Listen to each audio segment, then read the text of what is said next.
Hi, it's me again, I'm back. There's this one more thing I'll show you. Come with me, so much to do and lot to see. Just for a minute.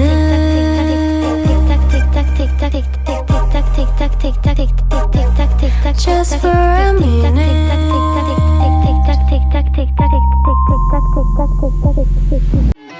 Cause you got that James Dean daydream look in your eye, and I got that red lip classic thing that you like, and red hair slicked back, white t-shirt, and I got that good girl face and a tight little skirt, and when we go crashing down, we oh, you got that James Dean daydream look in your eye, and I got that red lip classic thing that you like, and when we go crashing down, we come back every time. We never go out of style. We never go out of style.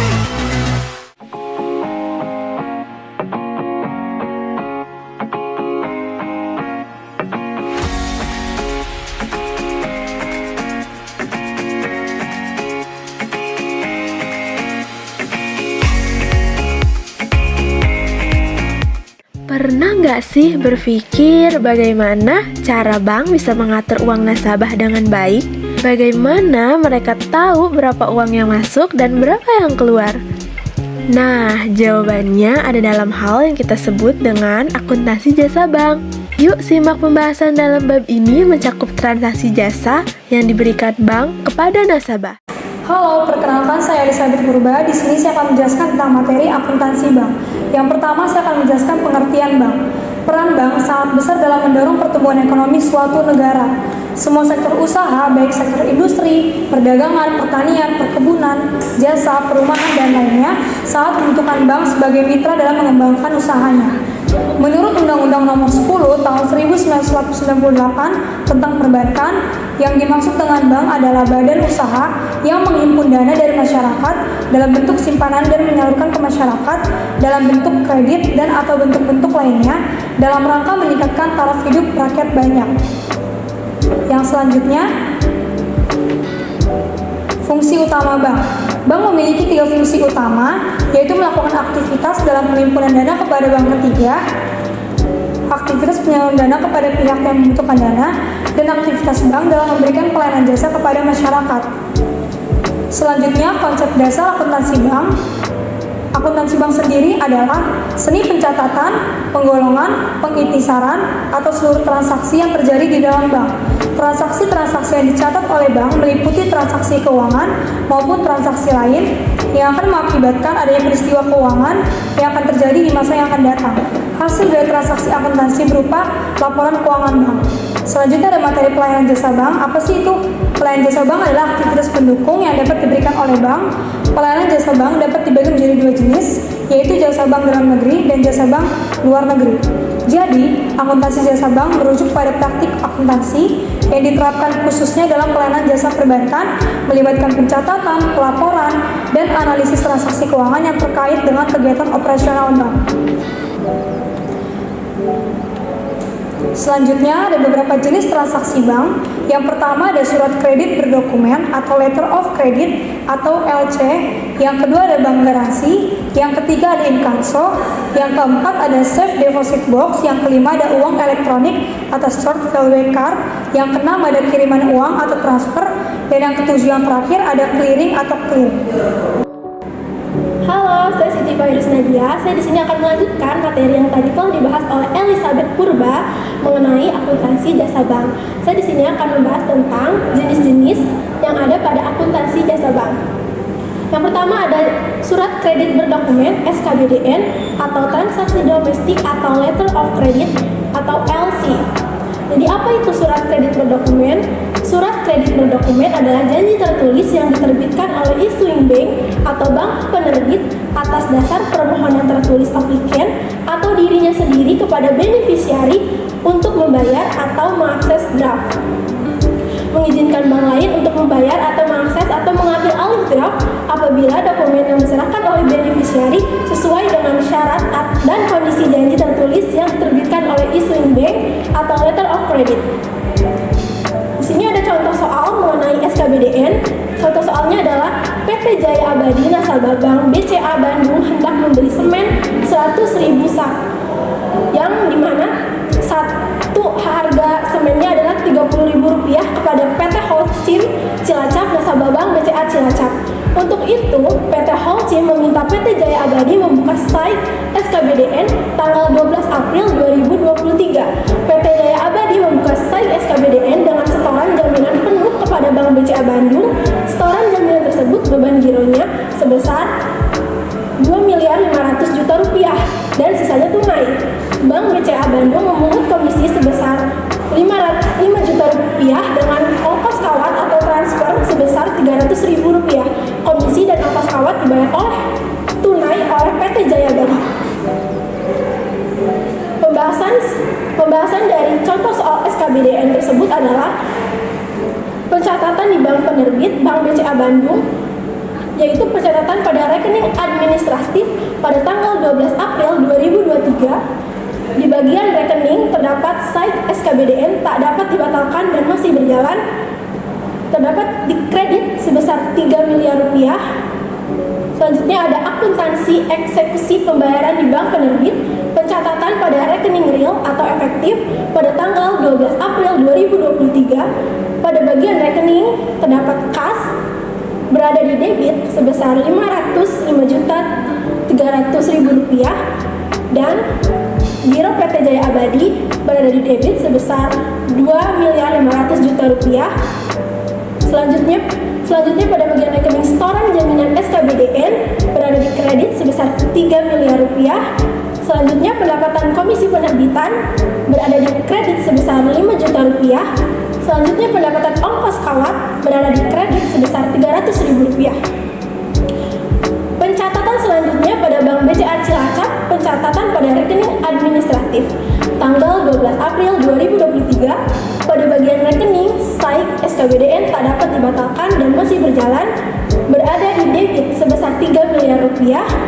Selanjutnya pencatatan pada rekening real atau efektif pada tanggal 12 April 2023. Pada bagian rekening setoran jaminan SKBDN berada di debit sebesar Rp3 miliar. Selanjutnya RAK cabang Cilacap berada di kredit sebesar Rp3 miliar. Jenis yang kedua dari akuntansi jasa bank adalah bank garansi. Apa sih bank garansi itu? Jadi bank garansi adalah jaminan dalam bentuk wakat yang diterbitkan oleh bank kepada nasabah yang mengakibatkan bank akan membayar kepada pihak yang menerima jaminan apabila pihak yang dijamin atau dalam hal ini adalah nasabah yang bersangkutan atau wan prestasi. Penerbitan bank garansi hanya dapat dilakukan apabila telah memenuhi beberapa persyaratan berikut. Yang pertama, persyaratannya itu telah dituangkan dalam perjanjian kredit. Yang kedua, surat permohonan pembukaan bank garansi dari nasabah. Yang ketiga, dokumen identitas pemohon. Yang keempat, dokumen legalitas usaha. Yang kelima, semua dokumen jaminan yang dipersyaratkan telah dilakukan pengikatan jaminan. Dan yang terakhir, yang keenam, telah memberikan margin deposit sesuai ketentuan dengan peraturan pemberian kredit bank garansi. Lanjut contoh soalnya. Contoh soal dari bank garansi yaitu pada tanggal 1 Maret 2006, Bank Mega Surabaya menerbitkan bank garansi atas permintaan PT Fajar Utama Surabaya yang ditujukan kepada PT Bahana Sentosa Jakarta. Nilai bank garansi sebesar Rp500 juta dengan setoran jaminan diterima 80% yaitu berupa cek Bank BCA Surabaya sebesar Rp300 juta, cek Bank Mega yang ditarik oleh Rita sebesar Rp50 juta dan sisanya tunai. Komisi penerbitan bank garansi sebesar Rp3 juta yang dibayar tunai. Bank garansi ini akan berlaku 6 bulan sejak tanggal penerbitan. Pembahasan dari contoh soal tadi yang bank garansi adalah pencatatan ketika penerbitan bank garansi di Bank Mega Surabaya. Yang pertama, ada clearing 1 yaitu pada bagian rekening RAR, Warkat, clearing diterima berada di debit sebesar Rp300 juta.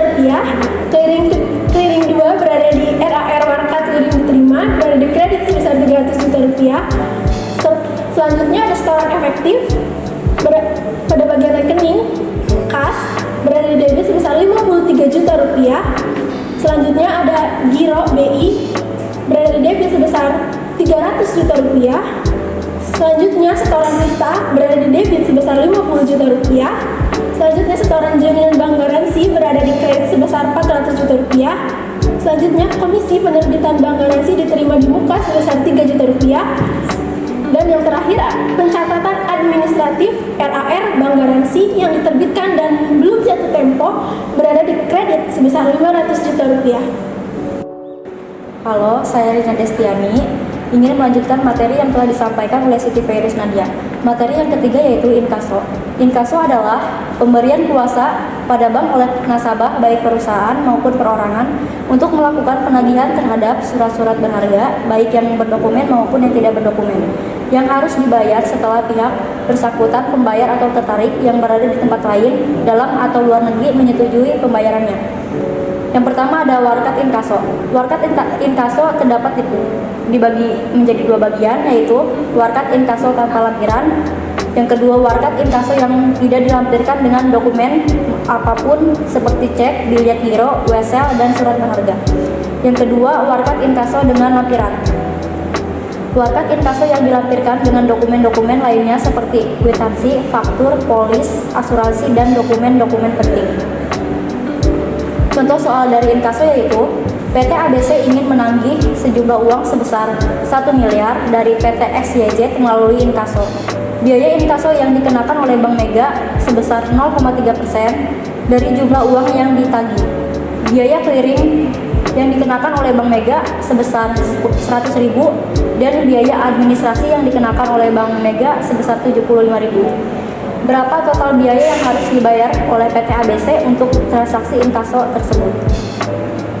Pembahasan inkaso yaitu biaya inkaso sama dengan 0,3% kali 1 miliar sama dengan 3 juta, biaya clearing sama dengan 100.000, biaya administrasi sama dengan 75.000, total biaya sama dengan 3 juta ditambah 100.000 ditambah 75.000 yaitu 3.175.000.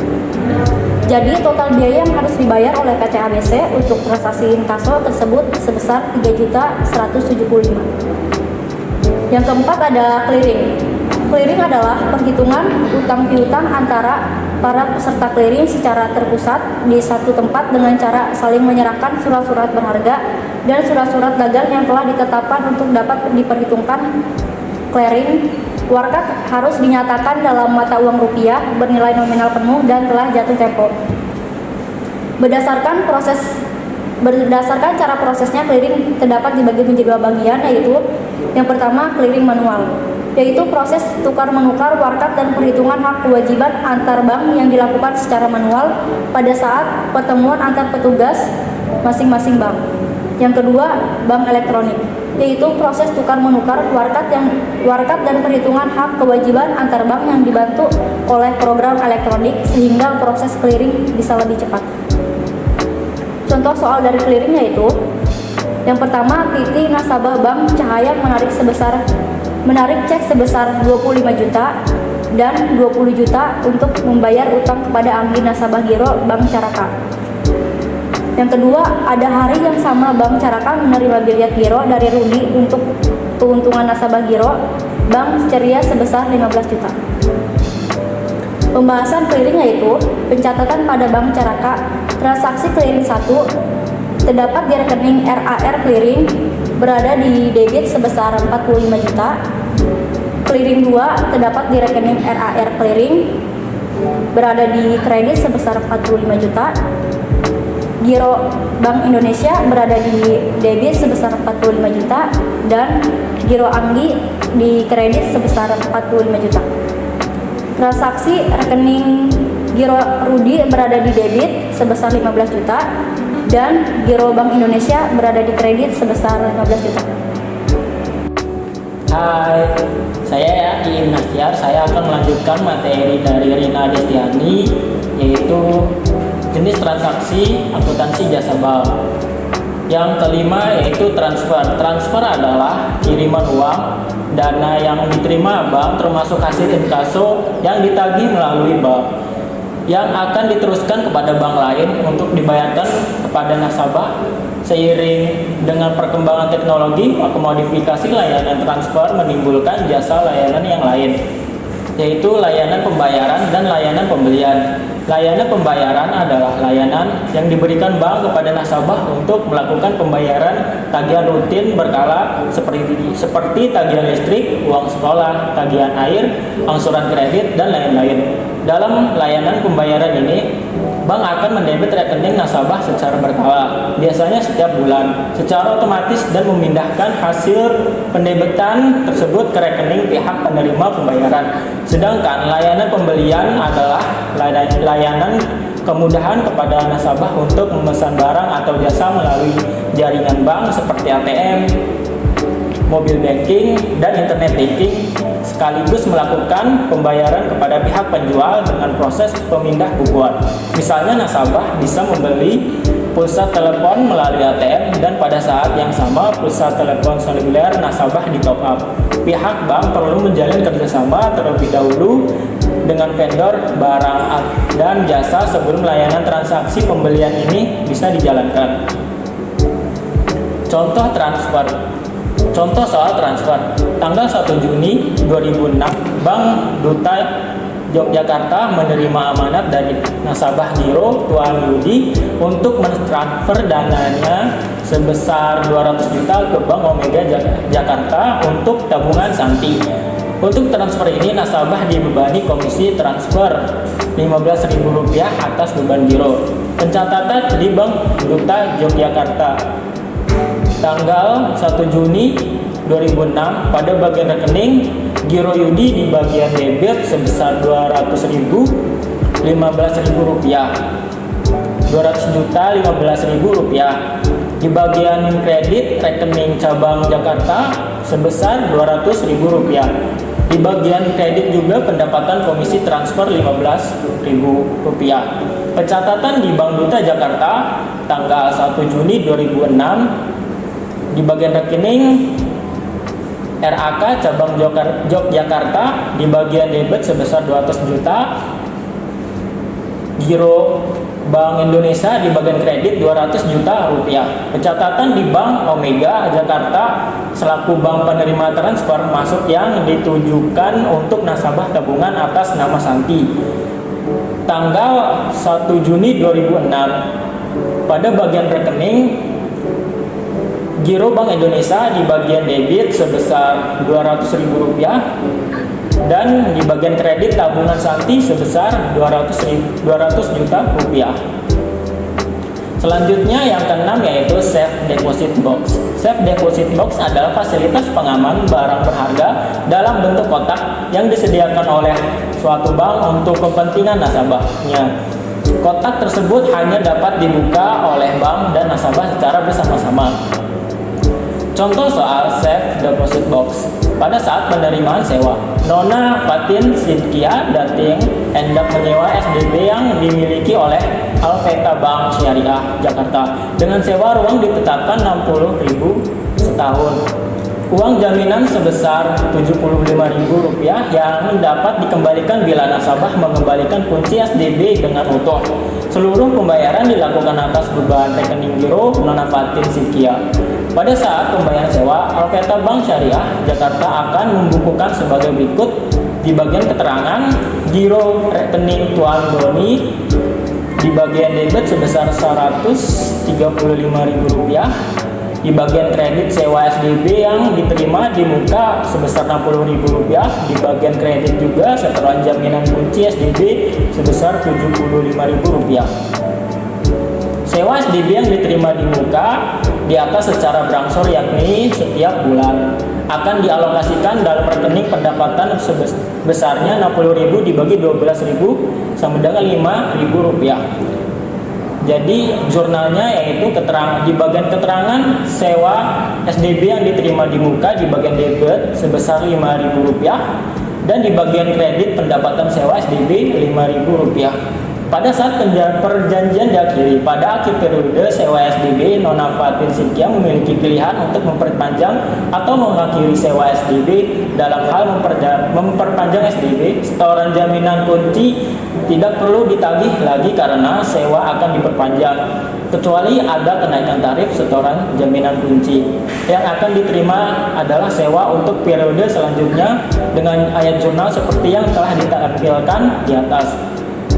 Apabila setelah jangka waktu sewa berakhir dan Nona Fatin Sidkia tidak mau memperpanjang sewa SDB lagi, uang jaminan kunci akan dikembalikan kepada Nona Fatin Sidkia oleh Alveta Bank Syariah Jakarta akan dibukukan. Yang selanjutnya itu yang ketujuh, uang elektronik atau store value card. Saat ini juga tersedia layanan untuk transaksi keuangan berupa uang elektronik di mana nasabah tidak perlu membawa uang tunai untuk melakukan transaksi pembelian barang atau jasa. Bentuk uang elektronik bervariasi, seperti kartu ataupun seperti pulsa pada telepon. Dana yang tersimpan pada kartu atau pulsa tersebut berlaku seperti uang tunai dan dapat digunakan sebagai alat pembayaran. Nasabah bisa setiap saat mengisi nilai pada kartunya dengan memindahkan dana dari rekening banknya ke kartu tersebut atau melakukan pembelian secara tunai pada outlet yang menyediakan layanan uang elektronik. Sudah cukup banyak pedagang yang menerima uang elektronik sebagai alat pembayaran, seperti pembayaran tol, parkir, dan makanan. Uang elektronik juga memudahkan nasabah melakukan transaksi pada pecahan kecil tanpa direpotkan pada tersedianya uang kembalian. Contoh soal uang elektronik.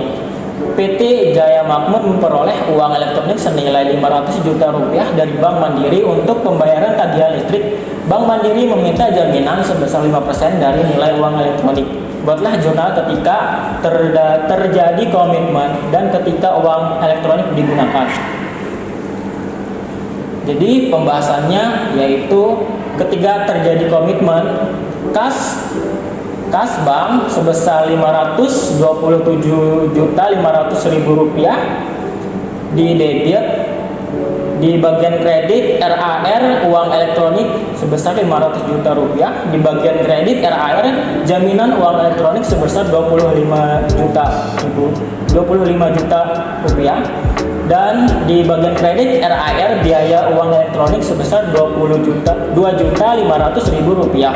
Ketika uang elektronik digunakan, yaitu jurnalnya RAR uang elektronik di bagian debit sebesar 500 juta rupiah, di bagian debit RAR jaminan uang elektronik 25 juta rupiah, di bagian debit RAR biaya uang elektronik sebesar 2.500.000 rupiah, dan di bagian kredit kas bank sebesar 527.500.000 rupiah.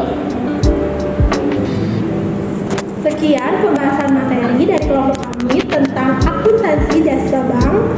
Semoga materinya bermanfaat bagi kalian semua yang menonton. Jangan lupa subscribe.